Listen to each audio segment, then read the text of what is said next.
So before Netflix and Hulu Plus and all these sort of like cable alternatives with like limited to no commercials, if you wanted to watch TV, whether it be on basic cable or through, Comcast or Spectrum or something like that, you would have to sit through commercials. And, unless you were one of the rich kids with a TiVo, you had to sit through them, you couldn't skip through them, you had to sit and watch these commercials. So growing up, a lot of what you remember is these kind of weird commercials that kind of stick out in your brain. So today, we're going to be looking at some of those. We're going to be taking a look at some commercials that I remember, some that I may not really remember quite well, but have definitely left an impression on not just myself, but also a lot of people who grew up in like the early to mid to late 2000s. So we're covering about a decade of commercials, no particular order, but let's take a look and see what we have to look at here. Okay, there are these like music CD compilation ads. They were always like half an hour long. They felt like they lasted forever, and you would only like really recognize like a few songs. So as like an 8-year-old, you didn't really care about getting a CD that includes Michael Bolton and Celine Dion. I mean, personally, I was more excited to get the High School Musical soundtrack. Obviously, this was aimed more towards the adults that are watching with their kids. That's what most of these commercials were for.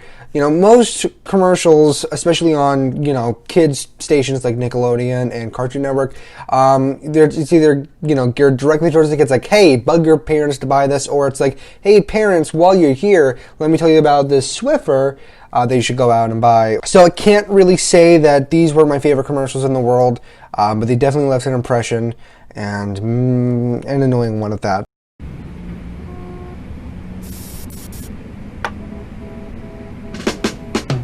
I actually remember this commercial. I don't really remember watching it like be aired that much, but like 2008, 2009, it was featured on I believe it was TBS's Funniest Commercial of the Year Awards, and this commercial was featured. And I am not gonna lie, it did give me multiple nightmares that week. Just imagining like becoming a piece of chocolate or just any piece of candy, really. And being just viciously devoured by just people on the street, sexually harassing me while also devouring my flesh. Not the best. You tried these new berries and cream Starburst? Pardon me. What kind of Starburst did you just say? Berries. Berries? Berries and what else? And cream. He just buried and creamed in his pants. I don't even remember Berries and Cream Starburst. I don't even remember like seeing them like on the shelf, but I do remember this commercial very fondly. Especially, he kind of looks like Farquaad from Shrek. This is definitely one of those commercials that everybody at school would be, everybody would be imitating it and referencing it. So, would I allow this guy near my children? No. Ladies and gentlemen, Carlos and Maria.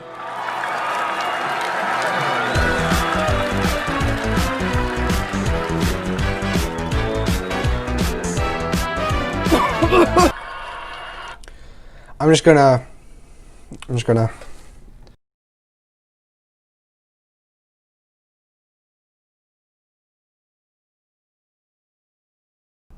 just makes me more comfortable, if I'm being completely honest. So all right, let's continue.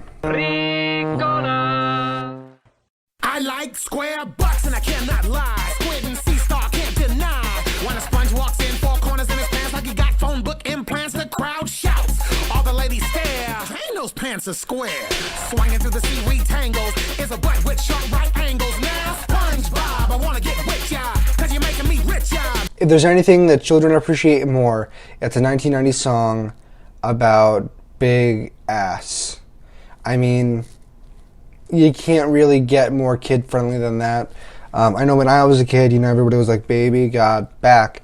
And we knew that it was about a man who had a fetish for big asses. So when we saw this advertisement making a parody of it about our favorite cartoon character, SpongeBob, we got it. We understood exactly what it was trying to do. We appreciated it. We appreciated being treated like adults, and we definitely wanted to go to Burger King to eat SpongeBob's. Burger King wants me to seal the deal. 99 cent and get a toy and a kid's meal. Booty is booty. Buy an adult value meal and get a BK Kids meal with a SpongeBob toy for 99 cents. 99 cents is a really good deal for a kid's meal.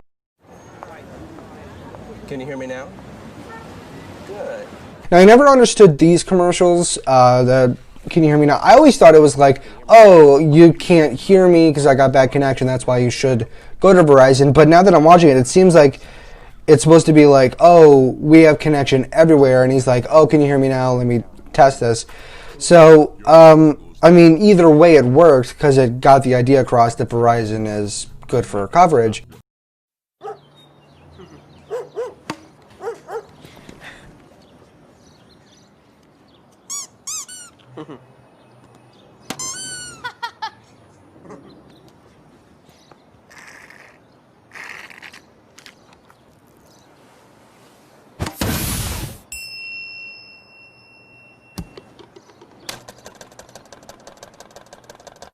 Respect the pouch! Respect it! Ouch. So what's interesting about these commercials is that at the end it says Disrespectoids.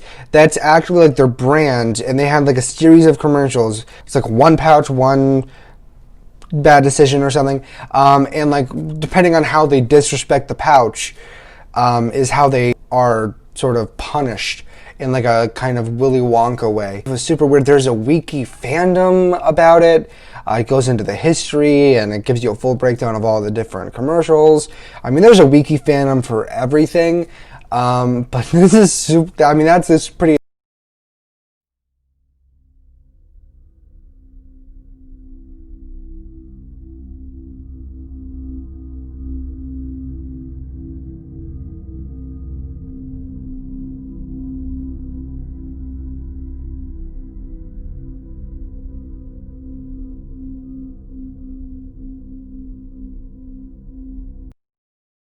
This is part of like the Geico's So Easy a Caveman Can Do It thing, as you can see here. And they actually try to like make a TV show. There's some videos about it, but Nick Kroll from the Nick Kroll Show and Oh Hello and Big Mouth and everything, he's in it. He plays one of the caveman.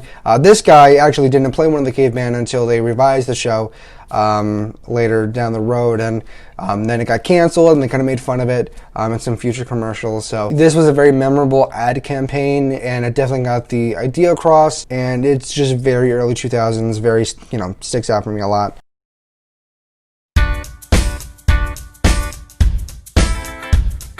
I'm working for an hourly wage. I went to high school, didn't do great. Still I gotta make more cash. More education is what I'm looking at. When I get a degree, I will make a bigger salary. So now I've got to see which college is right for me. I went on the internet and found Education Connection. So this commercial in particular, the Education Connection, I mean, this is one of those things where it really gets stuck in your head, like you remember for like years and years and years.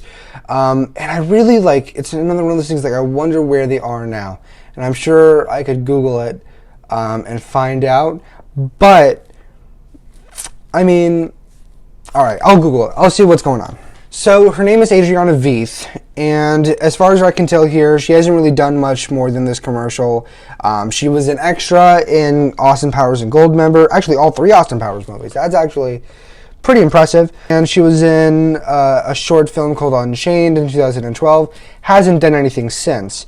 You know, I really hope that she, you know, like, found the right college for her for free. Speaking of commercial songs. Well, I was shopping for a new car, which one's me? A cool convertible or an SUV?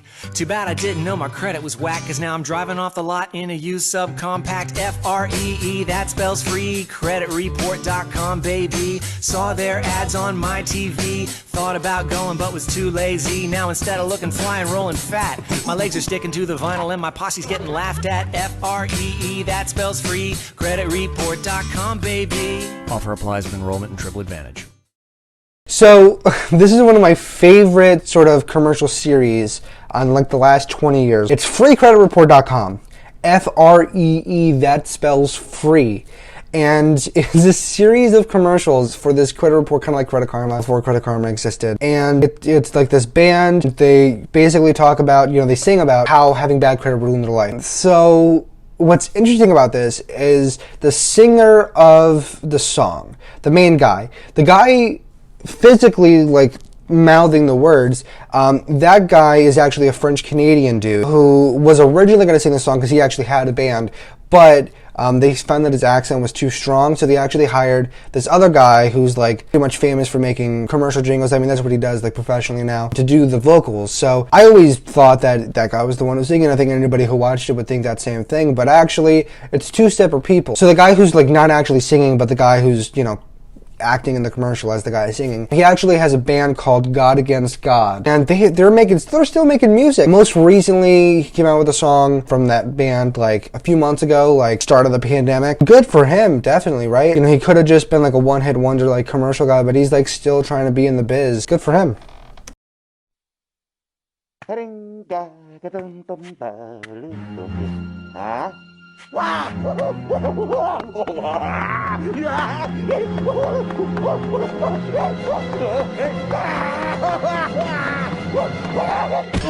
Eggo home-style waffles. So crispy on the outside, so fluffy on the inside, you won't be able to leave them alone. Hey! The irresistible part of this complete breakfast. So, I don't know why, I don't feel like we see as many commercials like this anymore, but when I was a kid, I remember so many commercials where the idea was basically, you are killing your food. And not in just like a Filet-O-Fish way. If you were you in that sandwich, you wouldn't be laughing at all. You know, I mean, like, your waffle has arms and legs and a soul, and it is running away because it does not want to die. But if you want your buttermilk waffles with your fucking maple syrup, then you go ahead. But just so you know, that waffle had a fucking niece and nephew, okay? That waffle had a dog. That dog is not going to get fed. That dog is not going to get walked. It's going to whimper at the door, wondering where its waffle owner is. Mainly because that dog also wants to eat the waffle. But that dog's never going to be able to eat that waffle because you ate that waffle.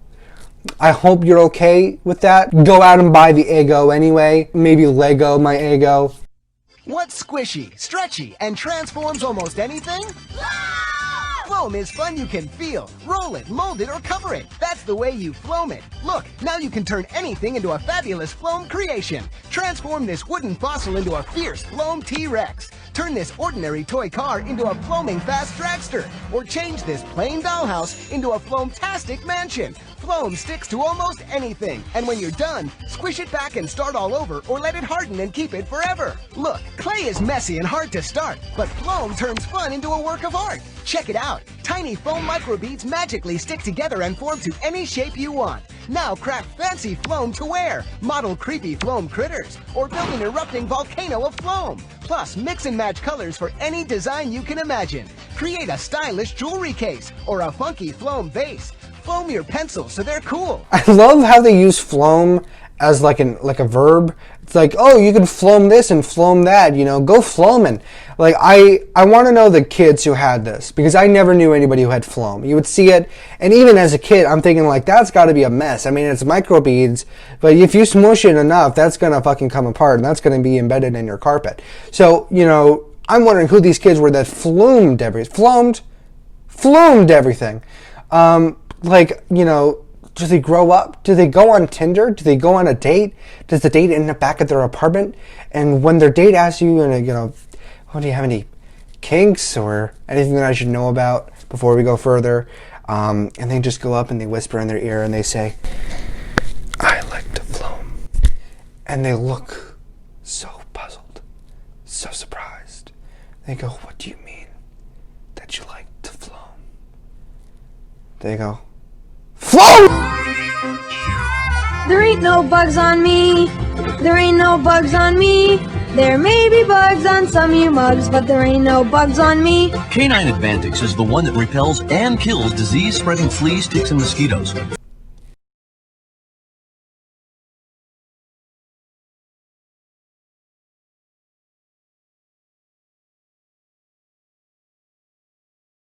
I'm really dissatisfied that I can't find an answer to this question. I am very concerned, and I just want to make sure that, one, he's still okay and still kicking, and that there still ain't no bugs on him. Here they come, screaming across the sky. It's Lots and lots of jets and planes. Thank God. I mean, if it was just like some jets and planes, I wouldn't really be interested. But they upped the ante on this one, guys. They have not just lots, not just more and lots. They have lots and lots of jets and planes. My only question is, I wonder if they have slow planes. What? Oh, yeah. Oh, I feel great. Jesus Christ. Larry, I'm quitting the company and starting my own. And by the way, I feel great. Steve, you're a great guy with great skills. You're gonna do great. What the hell? I'm coming with you.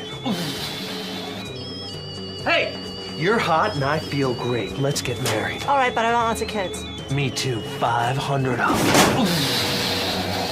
Yeah. Babies everywhere.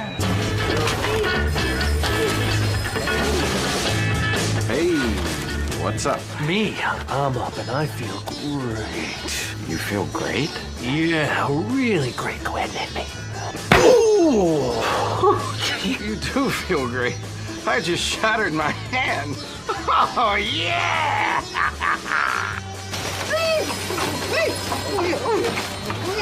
Get Cooper on the phone right now. Steve, this is Bill. He owns this place and he's got more money than God. I'm filthy rich, I'm always tan, and I got a great ass too, but my marriage sucks, so I hate my life. Bill, I'm Steve. I'm marrying a girl just because of her looks, and we're rushing right into making babies. I got no income because I just quit my job, and I don't care because I feel great. Yeah!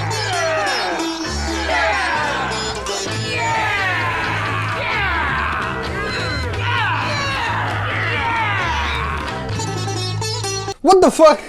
Nutri-Grain, what are you doing? I've eaten your bars before. The only thing it's given me is a reason to floss.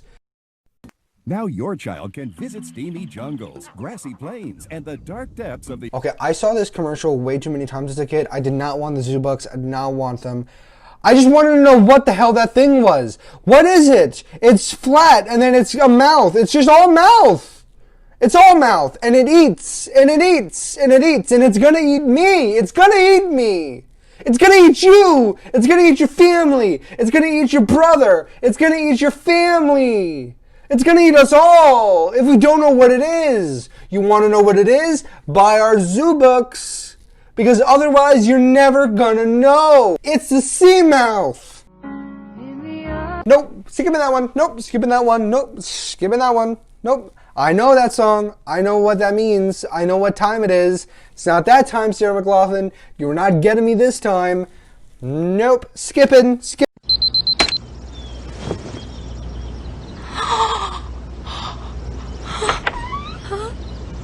First they're sour. Then they're sweet. It's okay. Sour Patch Kids. Sour, sweet, gone. I would let a Sour Patch Kid just stab me in the abdomen. I would legitimately let a Sour Patch Kid just like take wax paper to the back of my skull and just leave me with like fucked up half scalp. If I could then take that giant Sour Patch Kid and just eat him. All right, so those were some nostalgic commercials. I hope that some of them were nostalgic for you as well. I hope that this was entertaining. If it wasn't, I'm so sorry. I apologize. I will do better next time, I promise.